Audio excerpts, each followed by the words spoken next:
I almost gave up. Back then, gusto kong patalsikin dun sa community sa totoo lang. Hi, this is Che Abrigo, the person behind the Good of Cereza, a social enterprise that forwards community-supported agriculture. Today, we'll be scrolling through photos of my journey with Cereza and our community of farmers here in the Philippines. Cereza is a social enterprise. Marginalized communities, we help them develop sustainable livelihoods for them to be able to stand up on their own feet. Sa community shared agriculture, yung pag-customize namin is ginawa na lang namin siya na yung buong community supporting our farmers. And also, at the same time, yung farmers included in the community also supports everyone in the community. So it's like, through agriculture, the community supports everyone, every member of it. Farm tour! Hindi ko alam kung first ever or second attempt namin na mag-farm tour. So ito, may Cereza na nito. And dahil nga, hindi lang kami nagbebenta ng gulay. Hinahanapan namin ng paraan para magkaroon ng iba pang sources of income na sustainable, yung mga katutubong kapatid natin. Nag-isip kami ng farm tour. Isa ito sa mga nag-serve na proof of concept na, uy, pwede nating gawa ng ibang paraan. Hindi lang gulay at prutas para marami pa silang mapagkakitaan. Plus, yung farm tour na to, pag sila yung papakita sa mga turista na ito yung aming bundok, ito yung aming ilog, nakikita mo, nagiging proud sila. Kasi nakikita nila na yung ibang tao nagagandahan sa lugar nila before. Hindi na nila masyado na-appreciate yung kanilang tahanan, yung kanilang paligid, yung kanilang mga kabundukan na napakaganda. Pero kasi, kaya hindi nila na-appreciate, akala nila mababa ang tingin sa kanila ng lahat ng tao. Eto! Siyempre, yung first branch ng Cereza dati, 2018, we started as a cafe and a zero-waste store.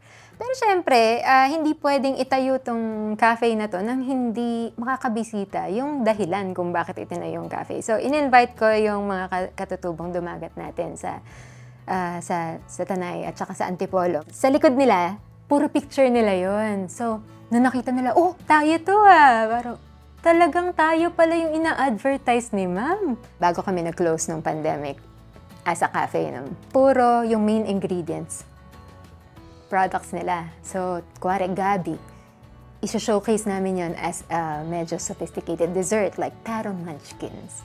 Pero sa kanila, parang, uy, gabi lang to pang sinigang lang natin to, nilalaga lang natin to Pero dito sa cafe, social. So, nakikilala rin ng mga tao sa Los Baños, yung mga products nila. Bago na itayo to, ako pa talaga yung nag-paint nung signage kasi wala akong maraming pera. Like, yung perang ginastos dito, ipon ko simula nung pagkatapos ko ng college, nagtrabaho ako ng konti for about less than 3 years. Nag-MS ako, yung konting stipend ko doon, iniipon ko lahat yun. Yung katas nun, plus tatay ko.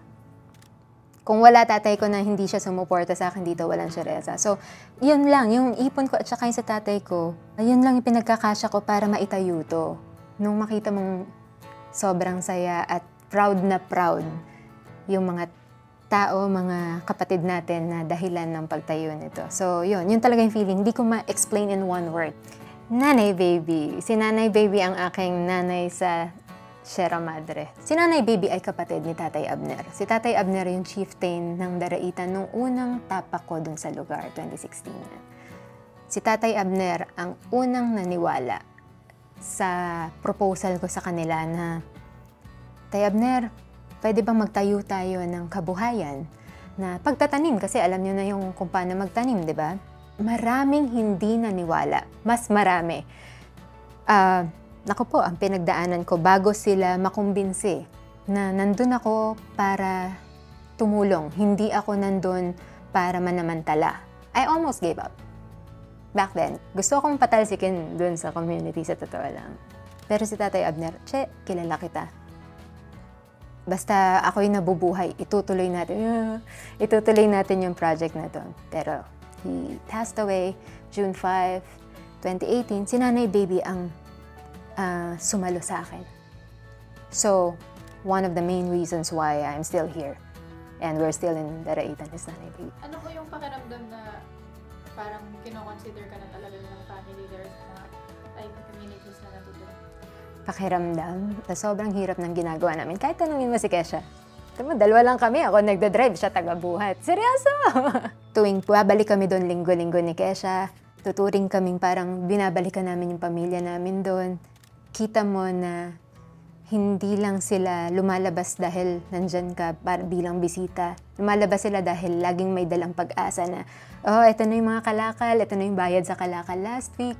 Yung mga farmers na nasa picture dito, karamihan sa kanila, farmers from Cordilleras. Finally, after, I think, more than 5 years, ito yung, finally it came true, na nag-ipon talaga yung La Organica farmers. From their own pockets, nag-ipon sila ng pambayad para sa transportation. Katutubo sa katutubo to, magkaibang tribe ito. Pinagplanuhan talaga nila yan. Oh, ano mga merienda? Nilupak, ganyan. Ano yung mga wala sa kanila? Saging, wala masyado doon. Oh, niyog, wala masyadong niyog doon. Yan yung mga pinaghahanda nila. Kasi bagong co-op pa lang itong 5K, no? Nagkwentuhan sila ng experiences na, mahirap talaga, ganyan talaga. Pero tuloy nyo lang. Nandyan naman sila, Ma'am Che, trusting that we will be there to support them all the way. Para magtiwala sila ng ganun sa atin, it's a great honor. Hindi ko pagpapalit. We were invited in the ASEAN Business Summit. Actually, awardee kami noong 2022, 2024. In-invite naman ako bilang panelist sa Asia, sa ASEAN countries. May nag-advise sa akin doon na, Che, social enterprises are good. But the growth is slow kasi you try to do everything on your own. Nitong March, April lang, we tried to make it happen. Finally, it happened. Sulit kung makikita mo yung iba't ibang communities at mas marami pang communities yung marireach out nyo kung may non-profit ka. For those who would like to be behind the good, someone who can spark change and impact lives like you did with Cereza, what advice would you give to them? Marami ring nagugulat kapag they finally take the first step. Gugulat sila, ang hirap pala. So, make sure, prepare for the battle. Prepare for the war. It's not a glamorous thing what we do. Pero, man, sobrang fulfilling. Wherever you are at this point in life, be good at it.